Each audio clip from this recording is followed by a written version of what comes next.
ఓం మహాగణాధిపతయే నమ. ఓం గురుభ్యో నమ. ఓం శ్రీమాత్రే నమ. పరమేశ్వర స్వరూపమైనటువంటి జ్యోతిష, వాస్తు మరియు ఇతర అనేకమైనటువంటి శాస్త్రములను మనకు అందించినటువంటి మహర్షులకి నమస్కారం. హయగ్రీవ హయగ్రీవ హయగ్రీవేతియో వదేత్తస్య నిస్సరతే వాణి జహ్నుకన్యా ప్రవాహవత్. అరుణాం కరుణాతరంగితాక్షీం ధృతపాశాంకుశపుష్పబాణచాపాం అనిమాదిభిరావృతాం మయూకైః అహమిత్యేవ విభావయే భవానీ. శ్రీమాత్రే నమ.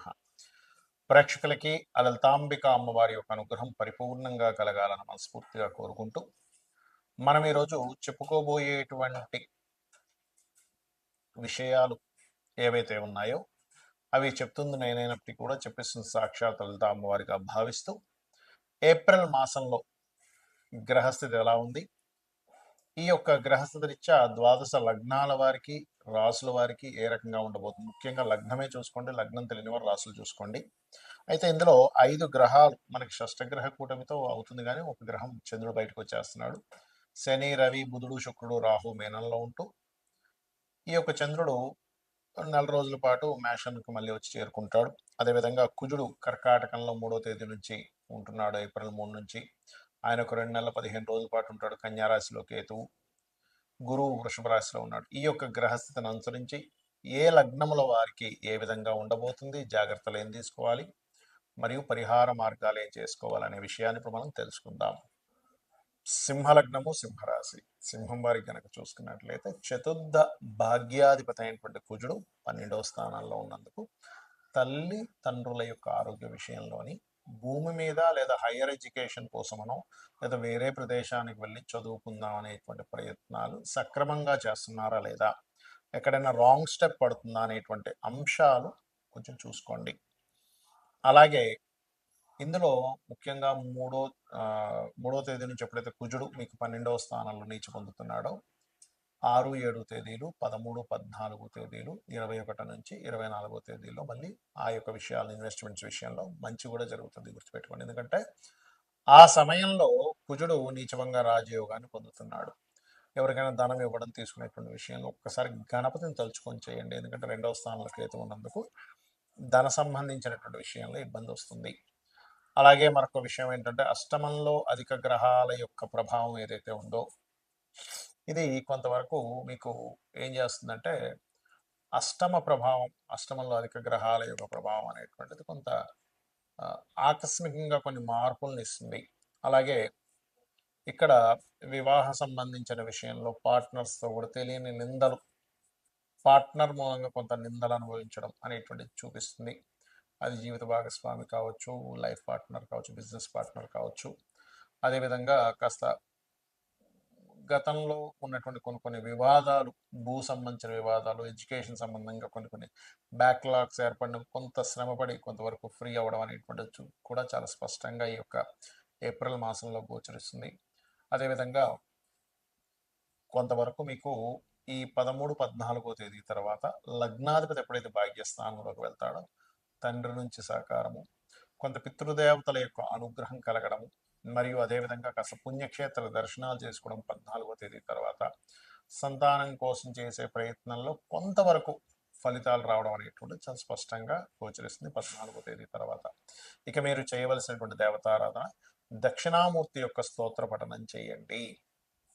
అదేవిధంగా గోవుకి క్యారెట్స్ తినిపించడము, గ్రాసము, అదేవిధంగా అరటికాయలు తినిపించడం చేయండి. అన్ని విధాలు బాగుంటుంది. అది కూడా దేశీ వారి గోవుకి.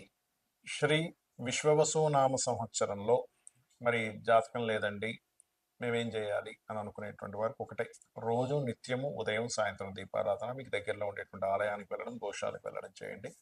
మీకు ఎటువంటి ఆదాయ వ్యయాల్లో ఇబ్బందులు ఉన్నా, ఏ ఏళ్ళనాటి శని వస్తున్నా, ఎటువంటి ఉన్నా కూడా, అష్టమ శని, అర్ధాష్టమ శని ఉన్నా దాని ప్రభావం మీ మీద అసలు పడదు. ఒకటి. ఇంకోటి, ఉగాది నుంచి అసలు ఎటువంటి జరగనున్నాయి లోకంలో మనకి గతంలో చెప్పుకున్నాం. క్రోధినామ సంవత్సరంలో అనవసరమైన గొడవలు వస్తూ ఉంటాయి, ప్రతి ఇంటింట గొడవలు అని చెప్పుకున్నాం. అలాగే జరిగింది కూడా, ప్రతిదీ గొడవలు. విశ్వవసు నామ సంవత్సరంలో గొడవలు మాత్రం అంత ఉండదు, తగ్గుతుంది, పంటలు చక్కగా అవుతాయి. అదేవిధంగా అన్ని శుభాలు జరుగుతాయి. కాపోతే ఒక గొడవ మాత్రం కొత్తగా ప్రారంభం కానుంది విశ్వవసునామ సంవత్సరం నుంచి. అదేమిటి అంటే మనకెలా అయితే జీహాద్ అని ఎలా ఉందో అలాగే విధంగా విహాద్ అని, షాహాద్ అని, సాహాద్ అని కొత్తగా స్టార్ట్ అవుతాయి. అంటే ఏమిటంటే విహాద్ అంటే మేము వైష్ణవులము, షాహాద్ అంటే మేము శాక్తీయులము, సాహాద్ అంటే మేము శివారాధకులము అని అనుకుంటూ కొంతమంది, అందరూ అని నేను చెప్పట్లేదు. ఎందుకంటే ఒకే పరమాత్మ రకరకాల రూపాల్లో ఉంది అనేటువంటి పరిపూర్ణ జ్ఞానం ఉన్న వాళ్ళు మరొక పద్ధతిని పాటించే వాళ్ళు శైవారాధకుల్ని కావచ్చు, విష్ణు ఆరాధకుల్ని కావచ్చు, శక్తి ఆరాధకుల్ని కావచ్చు, గానాపత్యుల్ని కావచ్చు. వాళ్ళని గౌరవిస్తారు, వీళ్ళది వీళ్ళు చేసుకుంటూ ఉంటారు, వాళ్ళని కించపరచరు. కానీ ఈ శని భగవానుడు ఎప్పుడైతే మీనరాశిలో సంచరిస్తుంటాడో, మీనంలోకి రాకముందే దీని ప్రభావం స్టార్ట్ అయిపోద్ది. ఒక 2 నెలల ముందు నుంచే, ఏప్రిల్కి, ఒక ఫిబ్రవరి, మార్చి నుంచి స్టార్ట్ అవుద్ది. అయితే ఈ 2.5 సంవత్సరాలు ఇది కొంచెం ప్రభావం పెరుగుతుంది లోకంలో. ఇది ఒక రకంగా మంచికే అవుతుంది కూడా. ఎందుకు అంటే దీనివల్ల ఒక కనువిప్పు. అరే అరే, అనవసరంగా నేను విష్ణువునే ప్రార్థిస్తాను, లేకపోతే నేను శివుణ్ణే ప్రార్థిస్తాను, లేకపోతే నేను అమ్మవారిని తలుచుకుంటాను. తప్పేం లేదు, మీరు ఒక దేవతను తలుచుకోవడం అన్ని విధాలా చాలా మంచిది. కానీ ఇది తలుచుకుంటూ, ఈ అమ్మవారిని తలుచుకుంటూ విష్ణు ఆరాధకులను ద్వేషించడం, లేదా విష్ణువుని తలుచుకుంటూ అమ్మవారి ఆరాధకులను ద్వేషించడం, ఈ ధోరణి నుంచి, ఈ ధోరణికి సంబంధించినటువంటి ప్రభావం పెరగనుంది ఈ శని రాహు కలిసి మీన రాశిలో ఉండడం వల్ల. ఇది ఒకటి మాత్రం చాలా పెరుగుతుంది. అలాగే షేర్ మార్కెట్లో చాలా అప్ అండ్ డౌన్స్ రావడము, కొన్ని దేశాలకు ఆర్థిక మాంద్యం రావడం, అకారణంగా వర్షాలు, అలాగే జల సంబంధించినటువంటి ఇబ్బందులు. అంతేగాని చాలామంది ఏమంటున్నారంటే ఏదో కరోనా లాంటి భయంకరమైన వ్యాధులు రాబోతున్నాయి అంటున్నారు. కానీ అలా ఏమీ రాదు, ఏదో చిన్న చిన్న వచ్చిపోతాయి, ఏం టెన్షన్ పడకండి. అలాగే మరొక విషయం ఏంటంటే ఇక్కడ ఒకటే, చాలామంది ఏమండి నాకు మరి జాతకం లేదు అని భయపడుతూ ఉంటారు. ఏమండి నాకు ఏలినాటి శని వస్తుంది. ఒకటే గుర్తుపెట్టుకోండి, ఏలినాటి శని ఎవరికి వచ్చినా, అర్ధాష్టమి శని వచ్చినా, అష్టమి శని వచ్చినా కూడా మిమ్మల్ని అస్సలు పనికి రాకుండా ఎప్పుడూ చేయదు. ఎందుకంటే ఏ గ్రంథంలో అది లేదు. కాబట్టి ఆ యొక్క విషయంలో భయపడకండి. చక్కగా మీరు మీ ఇష్టదైవాన్ని రోజు ఉదయం సాయంత్రం పూజ చేసుకుని ఒక 5-10 నిమిషాలు చక్కగా శ్రద్ధగా భక్తిగా చేసుకోండి. విష్ణువునా, అమ్మవారినా, శివుడినా, గణపతిని ఎవరిని చేసుకున్నా పర్లేదు. అలాగే మరొకటి ఏంటంటే దగ్గరలో ఉండేటువంటి ఆలయాలకు వెళ్ళండి, గోశాలకు వెళ్ళండి. వీటన్నిటితో పాటు పితృదేవత ఆరాధన, పితృదేవతలకు అమావాస్య నాడే స్వయం పాకం ఇవ్వడం, లేనట్లయితే చలివేంద్రాలు మీరు స్థాపించడం, లేకపోతే ఎవరికైనా ఈ పక్షులకి ముఖ్యంగా వేయడం. ఎందుకంటే ఉగాది రోజు ప్రత్యేకంగా మనకి శాస్త్రంలో చెప్పినటువంటిది ఏంటంటే వేపతో చేసినట్టు, వేప చిగురు, వేప పువ్వుతో చేసినటువంటిది ఉగాది పచ్చడి ఖచ్చితంగా తినాలి. దీనివల్ల ఆరోగ్యం కలిసి వస్తుంది అనేటువంటి శాస్త్రం. కాబట్టి ఆ రోజు చక్కగా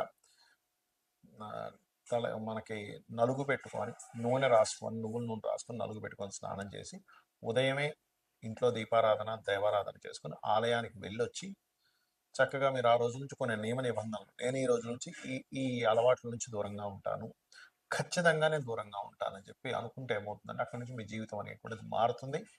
అమ్మవారి యొక్క అనుగ్రహం పరిపూర్ణంగా మీ అందరికీ కలగాలని మరోసారి మనస్ఫూర్తిగా కోరుకుంటూ శ్రీమాత్రే నమః.